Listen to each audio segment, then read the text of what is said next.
आज आपण अतिशय सोप्या पद्धतीने शेवची भाजी बघत आहोत। शेव घ्यायची, अर्धा चमचा धनेपूड, 2 चमचे गरम मसाला, अर्धा चमचा हळद, चवीपुरतं मीठ, एक टोमॅटो, कांदा, कोथिंबीर, कढीपत्ता, अद्रक, लसूण आणि जिरे।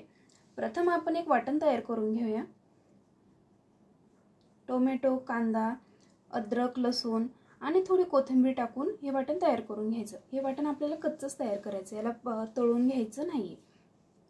आणि पाणी न टाकताच हे वाटण तयार करून घ्यायचं। छानशी अशी बारीक पेस्ट करून घ्यायची। आता आपण फोडणीची तयारी करूया। कढईमध्ये 2 मोठे चमचे तेल टाकायचं।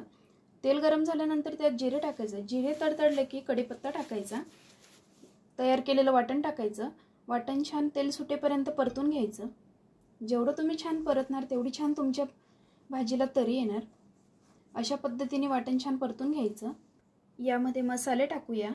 मसाले पण छान परतून घ्यायचे। मसाले शिजण्यासाठी थोडं पाणी टाकायचं। याला 5 मिनिट शिजवून घ्यायचं। शिजल्यानंतर आपल्याला पाहिजे तसा रस्सा आपण भाजीला टाकून घ्यायचा। तुम्हाला घट्ट आवडत असेल तर घट्टच ठेवा, नाहीतर तुम्ही अजून पाणी ॲड करू शकता। आपण शेव टाकल्यानंतर आपली भाजी घट्टच होणार आहे। आता याला छान एक 5 मिनिटांसाठी उकळी काढून घेऊया। छान उकळी आल्यानंतर यात शेव टाकायची।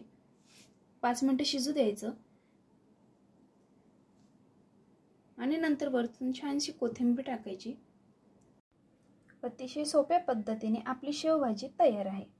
धन्यवाद।